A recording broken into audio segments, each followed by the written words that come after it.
Good evening. Seems I've been getting some comments that I'm a little too harsh, not warm and cuddly enough. Well, that's simply not true, folks. I'm feeling warm and googly, and I'd like to do the same for you.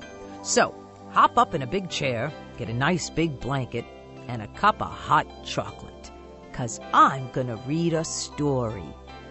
Are you ready? Here goes. The Night Before Christmas.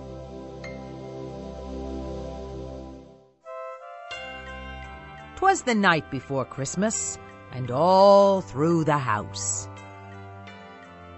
not a creature was stirring, since the cat ate the mouse.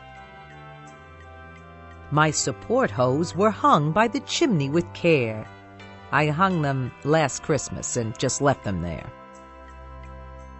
My dog Floyd was nestled all snug in his bed after watching the cat rip the presents to shreds. And I, in my long johns and ratty nightcap, had just settled my butt for a long winter's nap.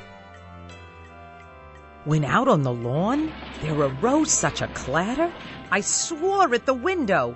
What the is the matter?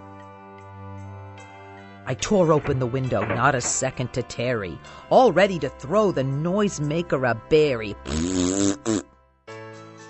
A bright moon was lighting the new fallen snow, and I had a moon of my own set to show.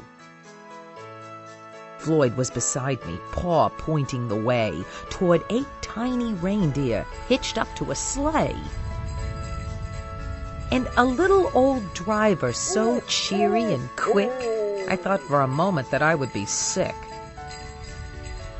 Like a bat out of, his reindeer they came, and I whistled and shouted and called them some names. Hey, Hornhead! Hey, Furface! Hey, Wiener and Turkey! Yo, Klutzy and Mangy and Venison Jerky! Stay off of my porch! Get away from my wall! Now hit the road, hit the road, hit the road all!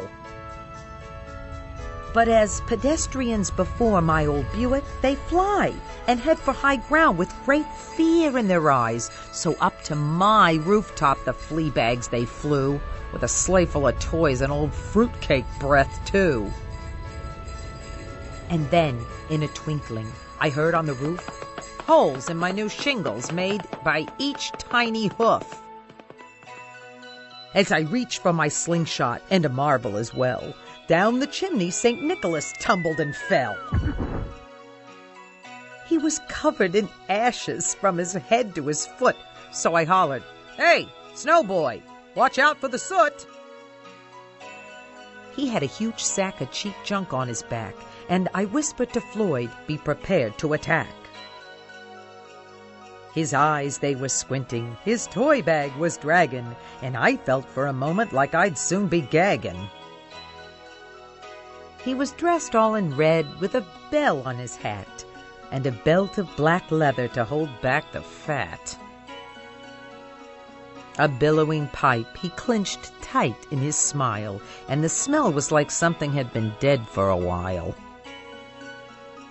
He had a broad face and a little round belly that shook when I nailed him with a handful of jelly. He was chubby and plump, well, actually porky, and I laughed when I tripped him. He looked pretty dorky. He was like a beached whale, unable to budge, and he tasted good too if the dog was a judge. I spoke not a word, but went straight to my work. A noogie, a wedgie, a cry of, "You jerk!" Until laying a finger beside his nose, with a loud cry of, "Uncle!" up the chimney he rose. He sprang to his sleigh and dragged in the toys. Then he cried to his reindeer, "Get me out of here, boys!" And I had to exclaim, as a slush ball I tossed, "Happy Christmas to all, and to all a get lost!" But then as I turned, I saw 'neath the tree 2 gaily wrapped presents, one for Floyd, one for me. A big bag of jerky turned Floyd mighty chipper, while for me was a pair of brand new bunny slippers.